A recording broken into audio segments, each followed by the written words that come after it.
tack now. Online daters are said to be lowering their standards and giving up the search for their perfect partner, should such a person exist. A study reveals that 2/3 of 18 to 80-year-olds chat to people online who meet none of the desired criteria they want in a partner or a lover. Researchers believe people are becoming less choosy to increase their chances of finding love or casual encounters. Joining us now to discuss this, Hemmings, dating coach and behavioural psychologist, and Nikki Hodgson, the author of The Curious History of Dating. Welcome both. Thank you. This is a curious twist, Nikki, isn't it? Where does it take us? Well, it is and it isn't. I mean, having just written this book about the history of dating, I'm not actually that surprised. I think people have often had a fantasy ideal of the kind of partner they're looking for, had a little experiment, dipped their toe in the water with flirtation. For example, in Regency balls, people would often spend a lot of time fanning their fans in certain ways to give certain messages to other people with no intention of carrying anything forth. So that idea of just trying your luck and just practicing your skills, that's all, that's always been a pattern of behaviour. I think the problem that we're having now is that the new generation of dating apps are based on games. We have this problem of gamification. So they're meant to hook us in and have us using them and interacting with the other people as if we're just playing a game with them. And psychologically, I think that's quite difficult, and it's not the best place necessarily to set something up that you want to kind of carry on long term.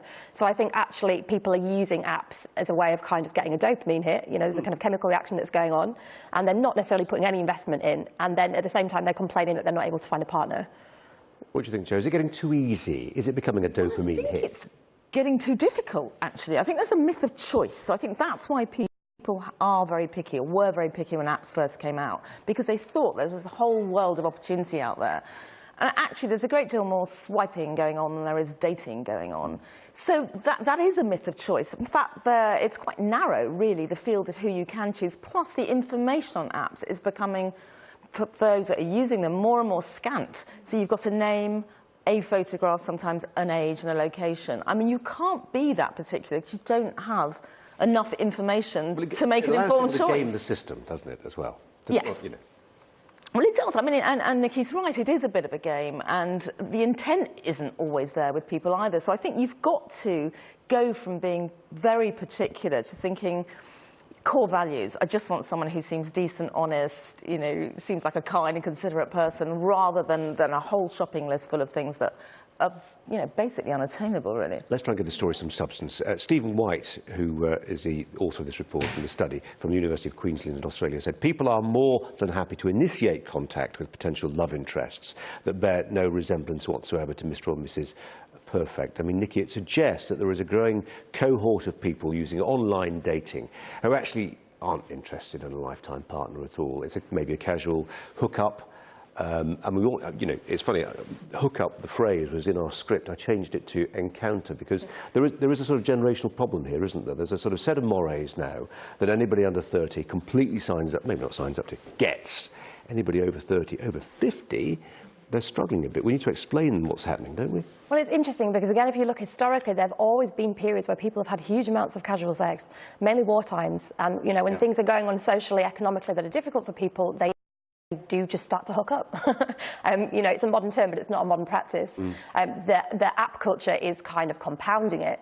And, I think it really is. There's nothing wrong with casual sex if that's what you signed up for and that's what you're being honest about. But the problem for lots of people is that they're not honest about what they're looking for, often because they don't know what they want themselves. And then what they're doing is they're using these apps as a way of kind of getting an ego boost. But, there might be residual problems about why they can't commit. They haven't sorted out, issues to do with the family environment they were brought into. They could be hiding another partner. There are all these kinds of reasons for why they are playing these kinds of games. And then at the same time, the younger generation, digital natives, that have never known any different apart from dating via apps, aren't very good socially, able to make conversations in bars or, go to group activities where they can meet people organically. Jo, my 4 teenage daughters will not ask my advice about online dating, but were they to do, and you're an expert in the field, what would you tell people? Well, I'd say it's an option, and use it, and know your app, and use it effectively. I think for teenage girls, girls up to 30, actually, it's quite good fun. I think what happens after 30 is, and women don't always know this, there's a disparity of numbers. There are a lot more men on there, which means they can... By what? By what sort of order? I'd say 6 or 7 to 1. Wow. from 35 plus. So if women are not aware of that and they're wondering why, you know, there is that sort of hookup culture, it's because men can, or why they're being abandoned or ghosted, or all these other horrible dating terms where people are just left floundering. It's because men can, because they have a much broader choice, which really brings us back to what we were talking about, and women being, you know, over picky or more particular. You just can't afford to be on an app. Isn't part of the problem, Nikki, that it's a bit like smoking? Everybody's got a great aunt who smoked for 50 years and she's still going strong at 85. Everybody knows somebody who got married successfully having started online dating. But how representative they are, that's the question, isn't it? I mean, I really think it's all to do with your intentions. I actually met my boyfriend on a dating app, hilariously. And Does he find it funny? We both find it hilarious because we're quite old-fashioned and it's not the way we would have tried to meet somebody. What is the better way, then? I would personally prefer to meet somebody organically through a group of friends, because the other thing that's really an issue... And they're validated, it's accountability. That's exactly it, and that's what the problem is now. You go on, you know, you have a scant profile, exactly, you know, like we've said. It's maybe...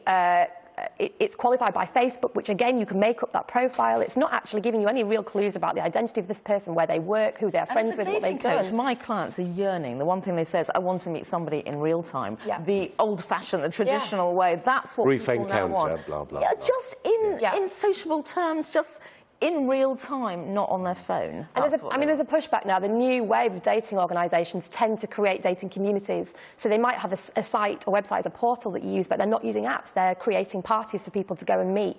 And I think we're seeing this pushback because people are realising that just apps don't work for lots of people. There's an assumption you'll get overreach and then you'll get a pushback, but it may be actually that some people do retrench and say, you know, are revolted by this and do something a bit more traditional.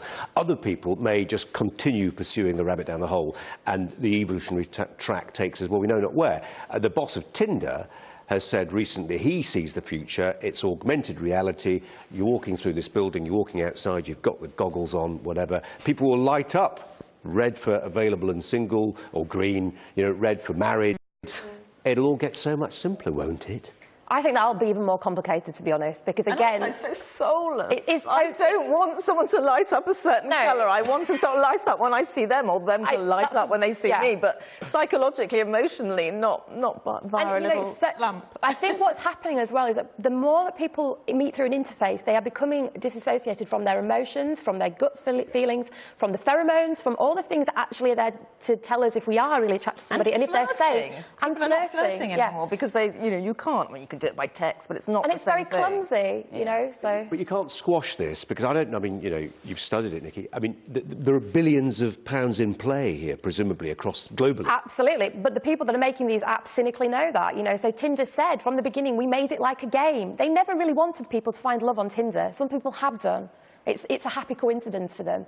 You know, so I can absolutely see a sort of boycott coming on of certain apps to some extent as well. That you are being manipulated. It is a bit like a fruit machine because of the way the dopamine is going. I think of it as an option and not your only opportunity. Yeah. That's the problem, that people just think, I will only meet somebody on an app. They go out socially, they're with their friends, they're either swiping covertly under the table, they wait till they get home. No one's looking.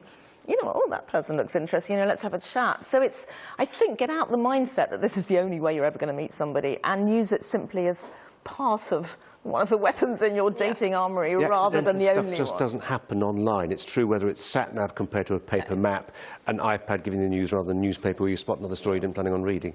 That's the way it works, isn't it? Absolutely. Jo Hemmings and Nikki Hodgson, thanks both very much indeed. Thank you. We didn't flirt a little bit, did we? This is Sky News. Coming up, why the Royals